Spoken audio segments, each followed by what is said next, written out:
दोस्तों, हर मुल्क में रवायात की तरह ना सिर्फ खेल ही मुख्तलिफ होते हैं बल्कि इनको खेलने के तरीके और अंदाज भी मुख्तलिफ होते हैं। आपने आज तक बहुत से अजीबोगरीब खेल देखे भी होंगे और खेले भी होंगे, और इनमें से कुछ तो बहुत ज़्यादा ख़तरनाक होंगे जिनमें खिलाड़ियों की मौत भी हो सकती है।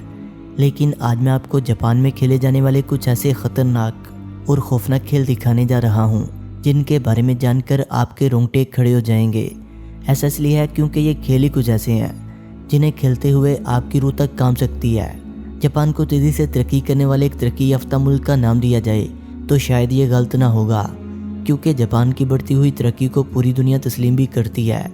आज जापान फिर एक दफ़ा तरक्की के अरूज तक पहुंच चुका है, क्योंकि जापान में बनने वाली तमाम चीज़ें दूसरे तरक्की याफ्ता ममालिक की बनाई गई चीज़ों से न सिर्फ मुनफरद बल्कि अनोखी, जदीद और सस्ती भी होती हैं, जो जापान की दुनियावी तरक्की का मुँह बोलता सबूत है। और अगर बात की जाए खेलों की, तो यहाँ खेले जाने वाले खेल दुनिया के तमाम खेलों से न सिर्फ मुख्तलिफ हैं बल्कि इंतहाई ख़तरनाक, शर्मनाक और जानलेवा भी हैं। जापान में कुछ खेल ऐसे भी मौजूद हैं जिन्हें खेलना तो दूर की बात, आप इनका तस्वर भी नहीं कर सकते। ऐसे ही खेलों में जो खेल पहले नंबर पर आता है, इसका नाम है सेपरेट योर लेग्स, यानी टांगों को खोलना फैलाना। इस खेल का नाम सुनकर शायद आपको अजीब ना लगे, लेकिन ये खेल इंतहाई अजीब और शर्मनाक है, और ये खेल ज़्यादातर जापान में लड़कियाँ खेलती हैं।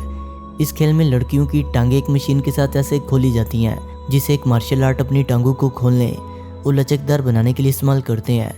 रही बात कि इस खेल को कैसे खेला जाता है, तो याद रहे इस खेल को खेलने के लिए 3 खिलाड़ियों की ज़रूरत होती है। इस खेल में एक लड़की का काम होता है स्पिन व्हील को घुमाना, और वहीं पर दूसरी लड़की का काम होता है स्टीयरिंग व्हील घुमाकर टांगें खोलना, जबकि तीसरी और आखिरी लड़की टांगें खोलने वाली मशीन पर बैठी होती है। और इस खेल का आगाज़ कुछ यूँ होता है कि मशीन पर बैठी लड़की अपने अंदाजे से बताती है कि स्पिनिंग व्हील के घूमने पर कौन सा नंबर आएगा। अगर वही नंबर आया जो लड़की ने बताया तो फिर सब कुछ ठीक रहता है, लेकिन जवाब गलत होने की सूरत में व्हील पर जो नंबर आता है, टांगे खोलने वाले स्टीयरिंग व्हील को इतनी दफ़ा घुमाकर मशीन पर बैठी लड़की की टांगे खोल दी जाती हैं। इस तरह ये खेल तब तक जारी रहता है जब तक दुरुस्त जवाब ना आ जाए। हैरानकुन बात है कि जापानी लड़कियाँ इस खेल को खेलते हुए डरती नहीं हैं बल्कि मुस्कुराती रहती हैं। बिल्कुल इसी तरह दूसरे ख़तरनाक और अजीब खेल का नाम है एके बिंगो। दरअसल ये एक ऐसा खेल है जिसके बारे में एक आम इंसान खेलने का तस्वर भी नहीं कर सकता, मगर हैरानकुन बात यह है कि जापान में इस खेल को बहुत शौक से खेला जाता है, और ख़ास तौर पर जापान की लड़कियों में तो ये खेल बहुत ज़्यादा मशहूर है। इस खेल को खेलने का तरीका कुछ यूँ है कि पाइप के दरमियान में एक जिंदा और ख़तरनाक कीड़ा रखा जाता है, और पाइप के दोनों सिरों पर एक एक लड़की खड़ी हो जाती है। और फिर खेल का आगाज़ तब होता है जब दोनों लड़कियां पाइप को मुंह में ले लेती हैं, और पाइप को मुंह में ले लेने के बाद दोनों लड़कियां पाइप में ज़ोर ज़ोर से फूंक मारती हैं।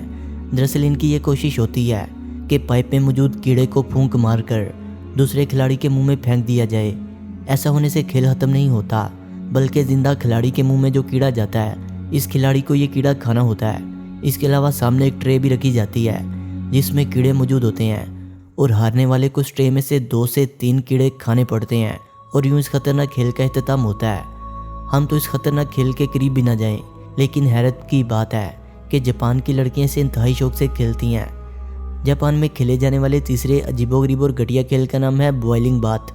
जापान में खेला जाने वाला ये खेल खास तौर पर हमारे मुसलमानों के लिए एक इंतहाई बदतहजीब, घटिया और शर्मिंदा कर देने वाला है। इस खेल को शायद बाकी तमाम ममालिक में भी नापसंद करते हों, क्योंकि इस खेल के कवानीन के मुताबिक गर्म पानी के टब में जो खिलाड़ी जितनी देर ज़्यादा बैठा रहेगा वो इतने ही ज़्यादा नंबर लेकर इस गेम को जीत जाएगा।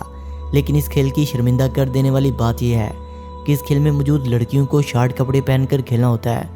रोंगटे खड़े कर देने वाली बात यह है कि इस पानी का टेम्परेचर बॉइलिंग टेम्परेचर के पास रखा जाता है, यानी ये पानी इतना ज़्यादा गर्म होता है कि पानी में ज़्यादा देर रहने से इंसानी जिस्म भी गल सकता है। इस खेल को देखकर ऐसे महसूस होता है कि जापान एक बेहया और घटिया मुल्क है जो ऐसे खेल खेलता है।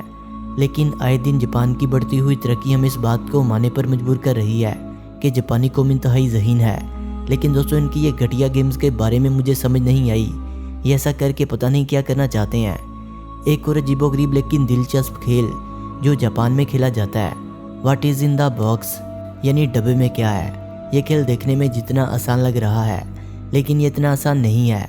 ये गेम खेलते वक्त बॉक्स में किसी भी चीज़ को रख दिया जाता है और खिलाड़ी बॉक्स के पीछे खड़ा होता है।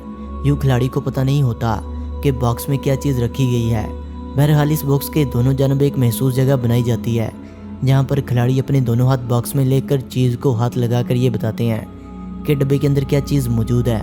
इस खेल की खूबसूरती ये है कि डब्बे के अंदर कोई भी जानदार या बेजान चीज़ रखी जाती है और फिर चाहे ये ख़तरनाक क्यों ना हो, जैसे सांप, कछुआ, मेंढक और बिच्छू वगैरह, यानी कोई ऐसी चीज़ जिसे इंसान अपनी आंखों से देखकर हाथ लगाना पसंद न करे। इस खेल में सबसे दिलचस्प और मज़ेदार मोमेंट वो होता है जब सामने खड़े शायकीन के मुंह के रंग देखकर खिलाड़ी डर जाता है। अब मैं आपको बताता हूँ जापान में खेले जाने वाले अजीबोगरीब और ख़तरनाक खेल के बारे में, जिसका नाम टोरे है। दरअसल ये खेल इंतहाई दिलचस्प, जानलेवा भी है, लेकिन फिर भी जापानी लोग पता नहीं क्यों इस खेल को खेलने में ना सिर्फ दिलचस्पी रखते हैं और डरते भी नहीं हैं। और वैसे भी ये खेल डरने वाला इंसान कभी नहीं खेल सकेगा, क्योंकि इस खेल में खिलाड़ी को एक जगह पर खड़ा कर दिया जाता है और फिर एक मशीन एक खिलाड़ी को मिस्र की एक मम्मी की तरह लपेटना शुरू कर देती है। लेकिन दिलचस्प बात यह है कि यहाँ 1 मिनट में पूछे जाने वाले सवालों के खिलाड़ी को दुरुस्त जवाब देने होते हैं। अगर 1 मिनट में पूछे गए सवालात के तमाम जवाबात खिलाड़ी दुरुस्त दे देता है तो फिर ठीक है। अगर खिलाड़ी ठीक से जवाब न दे सके तो ये मशीन फौरी तौर पर खिलाड़ी को मम्मी में तब्दील कर देती है, बिल्कुल ऐसे ही जैसे किसी मरे हुए इंसान की लाश को मम्मी में तब्दील किया जाता है। रोंगटे खड़े कर देने वाली बात यह है कि इसके बाद खिलाड़ी को ताबूत में भी बंद कर दिया जाता है।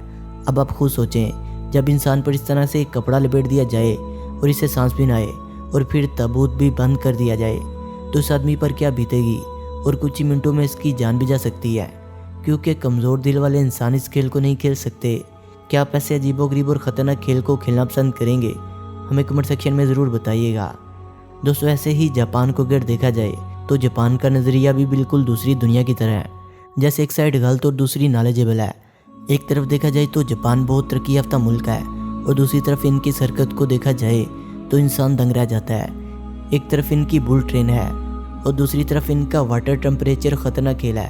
अगर देखा जाए तो इनमें तमाम ही खेल ऐसे हैं जो मिनटों में इंसानी जान को बहुत ज़्यादा तकलीफ़ में डाल सकते हैं, और कुछ तो ऐसे हैं जो कि इंसानी ज़िंदगी को ख़त्म भी कर सकते हैं। लिहाजा से अजीबोगरीब खेल सिर्फ जापान में ही देखने को मिलते हैं। बाकी मेरे ख्याल में कोई भी कंट्री ऐसा खेल खेलने का सोच भी नहीं सकती। लिहाजा सलाम है जापान की सोच पर। दोस्तों, वीडियो अच्छी लगने की सूरत में से लाइक करें, कमेंट करें और अपने दोस्तों से शेयर करें। और जिन्होंने अभी तक हमारे चैनल फैक्ट्स विद शानी को सब्सक्राइब नहीं किया, वो इसे सब्सक्राइब करते हुए बेल आइकन पर क्लिक करके ऑल नोटिफिकेशन को इनेबल कर लें। मिलते हैं एक नई वीडियो के साथ, तब तक के लिए खुदा हाफिज़।